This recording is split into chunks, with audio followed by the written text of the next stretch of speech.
Chapter 8. The imperial palace of the Maya sits at the very heart of the swampy area.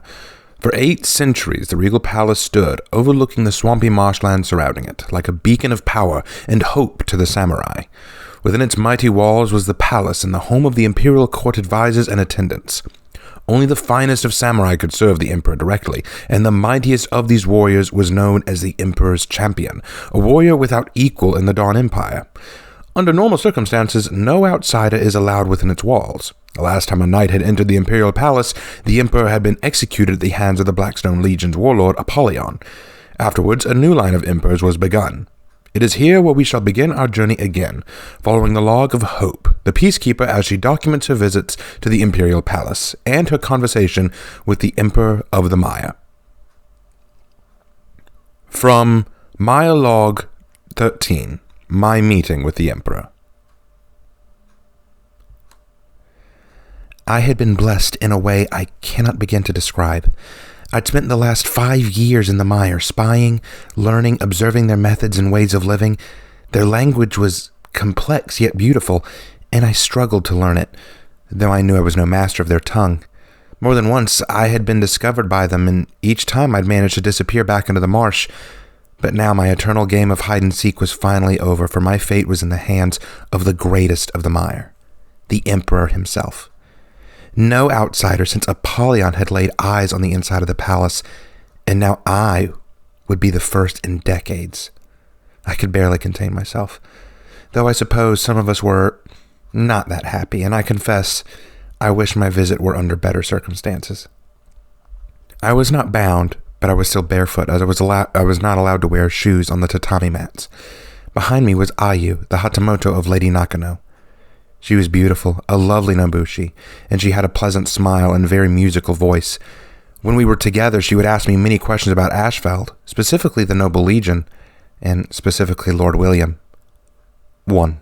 The Hatamoto, Ayu, has a history with Lord William. It had not been made apparent yet. The nature of the relationship will become relevant later in this archive, but it is not yet relevant to the narrative, so I'll omit any continuous references to it until the necessary time. Beside her was Lady Nakano herself. I'd heard stories about the daimyo of Amaku, but none did her justice. Even in a kimono, her features and air demanded respect and discipline. She was a hard woman, a strong and fierce embodiment of both authority but also grace. But bound behind her was Lord Kurito, the daimyo of Donyoku. I'd figured him to be a braggart and a fool, but his behavior back at Donyoku had been reprehensible. He had an air of anger about him, but also fear, like he was dreading taking every step we did through the palace. I tried not to focus too much on him, though I could feel his eyes bore into the back of my head. When we reach the Emperor, Lady Nakano instructed, you are to be silent unless spoken to. You must bow low to the ground and pay your respect to him. You will not ask him any questions. You will not rise until he tells you to. You will not speak to me or to Ayu. Again, you will be silent and still, unless asked a question. What if I do not understand the question? I asked. Then ask me to clarify, or Ayu, but do not redirect the Emperor. Lady Nakano snapped. You will remember at all times. You live because I am entertaining your Lord Warden's request. While you are here, any act of disrespect will be met with immediate death. Wakarimasu ka? Wakarimashita, I answered quickly. We proceeded on in silence, which gave me ample time to observe the beauties of the palace. There were tapestries of warriors and gods and goddesses. There were statues of regal lions and furious dragons that guarded the hallways, and lanterns made from thin, colored paper lit and burned along the archways. In the courtyard, I could see men and women wearing robes of lovely silk, walking here and there, reciting poetry and whispering in friendly ways to each other. The garden, with its beautiful cherry blossom trees and gorgeous brushes along the waterway, created such a beautiful image that I had to turn my eyes away lest I lose myself in it. Why was this beauty not as prevalent in Ashfeld? What were we missing that the samurai had so easily grasped? At last, I was led to a great sliding door where 2 guards stood waiting. The daimyo Tomoe stepped forward and bowed, whispering something in Japanese. The 2 guards finally stood aside and opened the door. She turned to Ayu and the massive Shugoki warrior behind us, holding Jubei's chains, who I had come to know as Okumo. He was a beast of a man, but a silent one. He didn't talk much to me, but when he did, he was polite. Unlike Takashi, him I knew hated me. The door slid open for us, leading to a long hallway with men in robes kneeling along the walls on either side, watching us enter. Lady Nakano led us in and finally dropped to her knees and bowed. Ayu and Okumo did the same. Jubei hesitated a moment before finally assuming his own kneeling position. "Kneel," Ayu whispered encouragingly. I did so instantly, dropping low and kowtowing myself. I dared to take a glance up at the man seated before us. There, seated with his back to us, was a man with white hair and a long beard, wearing a white kimono robe and yellow linings adorning his outfit. A tapestry at the far end of the room was layered with kanji and Japanese script. There were a few lovely dressed women on either side of his matted throne who all bowed to him and did any order he requested. However, he was neither looking at them nor at his visitors. Instead, he was writing something on a scroll, calligraphy quite detailed and lovely, though I confess I couldn't really read what it was saying. None rose until the Emperor finally turned to face us. "Rise," he instructed, in a surprisingly strong voice for one as old as him. His brown, dark eyes fell on Tomoe, and he gave the faintest shadow of a smile. "Welcome, my old friend," he whispered. "Emperor Kurito," Tomoe whispered. I cannot describe how stunned I was at the name Kurito. I'd never heard the Emperor's name before now, and now that I had, my eyes darted to Jubei, who had the same name. Could they be? "I received your letter informing me of your reason for coming. How I wish we could meet under more civil circumstances." Then his eyes fell upon Jubei, who turned his eyes away quickly. "You villainous snake. You disgrace my court and the Empire with your avarice." "Forgive me, Lord Emperor. I meant you no offense," Jubei pleaded quickly. "Yet offend me you did. From the report Lady Nakano gave me, you not only blatantly disrespected the law I created, but insulted me openly. Tell me, son, have you no shame in your actions?" Despite his weak appearance, the Emperor spoke with a loud voice, unbefitting of his meek stature. Jubei was now sweating, though he maintained a dignified posture. "My lord, I only sought to expand the reach of our glorious empire, to obtain more fruitful land for our people." Jubei tried to reason with him, but the Emperor didn't concede.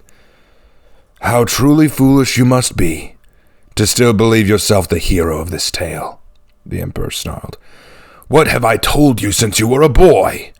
Good intentions, no matter how righteous, are irrelevant if your actions are unjust. And you knew the law. You are not to be the aggressor. If harm is to be done, we do it in self-defense. We samurai are too few, too outnumbered by our enemies, and for this reason, we cannot risk open hostilities lightly. And by your actions, you have threatened the very safety of our people with your greed and arrogance." Jubei bowed his head low again, trembling. Forgive me, Father. The Emperor shook his head in disgust and then turned towards me, his face still stern. I was so caught up in their conversation that I didn't even notice at first, and when I did, I quickly bowed.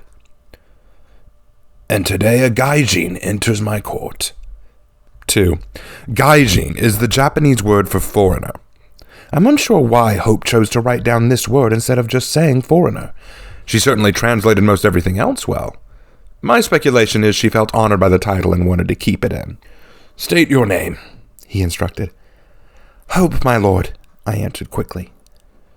"Then you are certainly the peacekeeper that Lady Nakano mentioned in her letter. Let me ask you a question, child." He straightened up and coughed before speaking again. "How do you believe your Lord Warden would deal with this situation? Or rather, how do you feel the faith your order prescribes to would handle my disrespectful and arrogant son?" I could feel the eyes of every member of the court on me. I gulped, feeling the rush of blood to my face as I struggled with that answer. The Emperor waited patiently for me to speak, but I felt my tongue tying itself into various knots. What do I say to him? I couldn't think of anything. I tried to imagine what William would say. If William were here, what would he do? How would he handle this? What would he do? Forgive me, I began, struggling hard to make my Japanese perfect as I could. I don't quite understand how he wronged you personally, but I believe William would be furious with an act of betrayal like this. I struggled, falling back on the teachings of the temple. 3. Many peacekeepers are brought up in temples and monasteries. Some were former nuns or sisters of the church, not unlike the Sisters of Silence within our own imperium. From these temples they are taught the doctrines of their god. Hope is no different. When I was young, at the temple, we are taught that we are to show mercy on those who wrong us, to forgive them. The Emperor smirked and then nodded his head. A fair answer, and one I expected. Mercy. He turned to Jubei and growled. Mercy. I know of the teachings of your faith, girl. And perhaps forgiveness has its place. But here it does not. My son must be held to a higher standard, for I know he is capable of it, and the fact he refused to meet it and openly disrespected me. No, I cannot grant mercy in this case. Father, do not call me that any longer, the Emperor interrupted. I will not grant you seppuku, nor will I grant you death. I relieve you of your name and your title. You will be a Ronin. You will wander the land, and perhaps as you live off the generosity and mercy of those you wronged, maybe then you will understand humility, my foolish child. 4. Seppuku is a form of ritualistic suicide that the samurai would perform to die with honor. While it might seem strange to us in the Imperium, to the samurai, honor is more important than even their own life. A samurai would consider it merciful to die with honor than to live without it. The ritual involves the guilty samurai cutting open their own stomach and then moving the knife up their chest to their heart. Finally, a second would be responsible for decapitating the guilty samurai. This ends the ritual and the samurai's life. I've seen it in action, and while quite frightful, I also find it incredibly beautiful in its own way. Now get out of my sight, and never return to the mire. With that, Jubei bowed again, and I noticed that tears were streaming down his face as he did. I will do as you ask, my former emperor.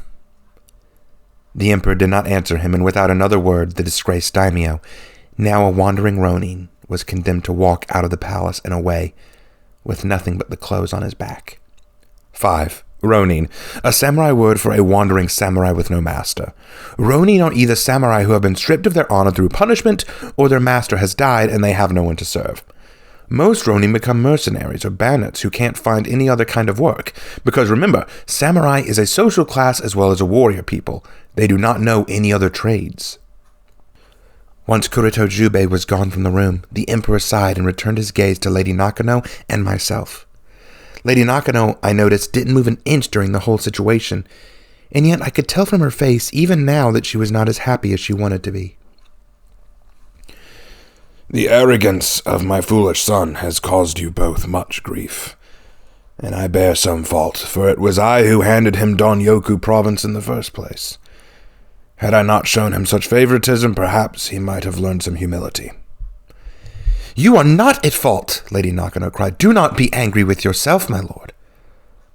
What say you, Hope-san? The emperor again turned to me. Do you believe I bear the blame for my foolish son's actions? Your Majesty, I whispered weakly, it's not my place to pass judgment, but... I did not ask if it was your place. I asked for an answer. The emperor interjected firmly, but patiently. I gulped but nodded and finally sighed. Well, in our holy book it is written, when the son has done what is just and right, and has been careful to observe all my statutes, he shall surely live. The soul who sins shall die. The son shall not suffer for the iniquity of the father, nor the father suffer for the iniquity of the son. The righteousness of the righteous shall be upon himself, and the wickedness of the wicked shall be upon himself. I cringed a little, knowing that my Japanese had not come off well, because another woman beside the emperor had to translate for me. The emperor blinked at that, but then exhaled slowly through his nose. My, there's wisdom in those words, I confess. However, what would you say if the son who sinned only sinned because it was the father who taught him to sin? Does the son bear the fault, or does the father? The son might not have been able to understand his own wickedness. Well, that is what we call an intentional versus an unintentional... I winced because I'd forgotten to answer in Japanese. The emperor chuckled, though, and shook his head. I will make it a point to teach you more of our language at some point, he sighed. I would like to continue this conversation someday, perhaps under more kind circumstances. Forgive me, my lord, I'm so sorry, I bowed quickly, and he waved his hand dismissively. Lady Nakano's letter told me your Knight Warden William is seeking an audience with myself or someone of my court for a discussion on how to deal with the Oni. The emperor went on. I will certainly not abandon my people to go to this meeting. But I have instructed Lady Nakano to deal with the Oni, therefore I believe it would be in her best interest to attend. He turned his gaze on Lady Nakano and spoke clearly. My instructions have not changed. Go to meet with this Night Warden and see what he's planning. Find out what he wants and if he's willing to aid us. Then use your better judgment. I will take responsibility and accept whatever outcome you decide. You do me too much honor, my lord, Lady Nakano bowed. No, he answered. I do you the honor you deserve by my discretion. Do you believe I judge you wrongly? Lady Nakano suddenly went pale and bowed lower than before, her forehead bumping the tatami mat. Forgive my impertinence. I did not mean to insult you. Then do not question my decisions or my resolves. The emperor snapped before giving a mischievous chuckle. And learn some humor, child. It would do you well. He then turned his eyes back to me, and I froze in place. I wish you to return here someday and speak with me further on your doctrines and culture. When this threat is past, will you come? Of course, sir. It would be my honor to come back. Indeed, he nodded politely. My enemy you might be, but there is yet much wisdom, even in the most barbaric of peoples. I would like to understand it for myself. But for the time being, I must ask you leave. I must grieve my now dead son. And I think there's a reasonable place to end this log. I must commend Hope for her attention to detail in this log. I can't imagine how much effort it had to be for her to translate what she'd heard and recount it in her own language. She would have made a fantastic inquisitor, had she not been so brutally honest.